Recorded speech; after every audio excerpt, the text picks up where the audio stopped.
Yeah, 3, 2, 1, go. Hello, everyone, and welcome to Genesis Live. I'm Chiranjeev, and we are providing the solutions for the verbal questions that were asked of you in the assignment. So, the first section was this reading comprehension, the passage that was given. So, I'm not going through all the passage again.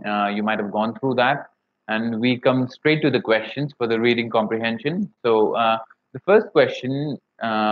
Which asks us is what other title would best fit this passage? And there's been four options which were given: house rules, visiting pop-up, straight A's, and body piercings. So the best title which would fit this passage is probably the first option, which is house rules. Now, the subject of this entire passage is about how strict the mother, Elaine, is towards her children, especially towards the son, Justin. So it's mostly about house rules and how strict the mother is. It is not about visiting pop-up, which is just a small section in the whole passage. Also, it's not about straight A's. It is just the thing which is mentioned in one of the lines, and certainly not about body piercings because it's just the mother who is against body piercings and tattoos. So, house rules would fit this passage best. The title would fit best. So, it is option A, the correct option for us. Coming to question number two, as used in paragraph one, what is the best antonym for obtuse? Now, antonym is a word which is opposite to something. So, obtuse means someone or something uh, which is not very intelligent. So, very stupid in a word. So, the options given are foolhardy, intelligent, passionate, and stubborn. And it's very obvious over here. The antonym for obtuse is intelligent because obtuse would mean something which is someone who is not very intelligent at all. So option B, our right option. Coming to the third question over here, which of the following proverbs does Elaine seem to learn by the end of the story? The options given are much ado about nothing, uh, familiarity breeds contempt, no arguments would give courage to the coward, and if words suffice not, blows must follow. So the best proverb which would probably fit Elaine by the end of the passage is option number one, much ado about nothing. She makes a huge deal, a huge hue and cry about issues which are not really as important as she makes it out to be. So much ado about nothing. Option A is the right option for this question. Coming to question number four, we have in the final paragraph, the author writes, Justin was surprisingly contrite. Which of the following is the best way to rewrite the above sentence while keeping its original meaning the same? So the options given are Justin was surprisingly relaxed, Justin was surprisingly remorseful, Justin had surprisingly lost his bad attitude, and Justin had surprisingly become somber. So the right answer over here is option number B. Justin was surprisingly remorseful. When it says Justin was surprisingly contrite means someone who is regretful of something that he had done and really sorry for something he had done. So um, the best answer for this would be option B, was surprisingly remorseful, which is another synonym of regret and contrite. Number five asks us, what was Justin's attitude when he showed his mother the tattoo? So the options given are willfully defiant, cautiously jubilant, convincingly contrite, obviously melodramatic. So the best option over here is again option number A, willfully defiant, because when he showed his mother the tattoo, he walked in straight into the living room and he rolled up his sleeve to show his mother the tattoo he had done. So he didn't want to hide it. He was very defiant in a way. He wanted to defy all her laws and her rules. So option A, willfully defiant, is the correct option over here. Number six asks us, as used in paragraph four, what is the best antonym for exacerbated? Exacerbated. Okay, and the options given are option A, intensified, option B, even, option C, extinguished, option D, decreased. Exacerbated means something which is increasing in volume in periods of time. So the antonym for this or the opposite of this would be the best one would be option D, decreased.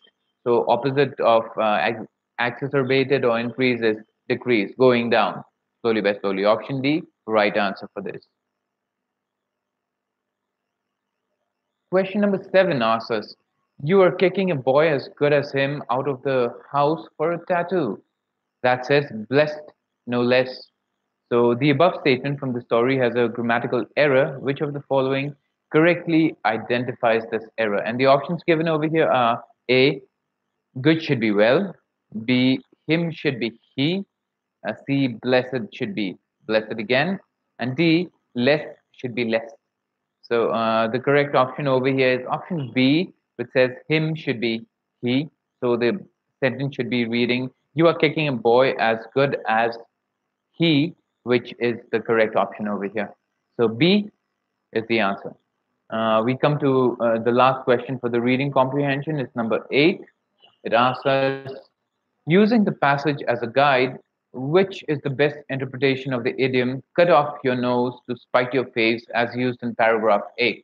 And the options given are A, calling something bad that is not, option B, trying to teach something too difficult, option C, loving a person less for what he has done, option D, pursuing revenge and hurting yourself in the process. So this idiom that was stated in the question, the best interpretation would be option number D, which says pursuing revenge and hurting yourself in the process.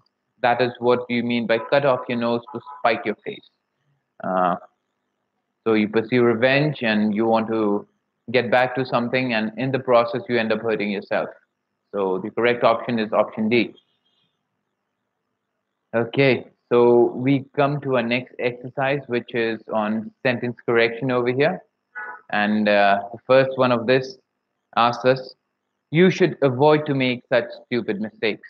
And the word given in italics, avoid to mistake, is the part we need to focus on, whether we need to replace if it's wrong or not replace if there's nothing wrong with that. So let's look at the options over here. First one says avoid to make, avoid making, avoid to have.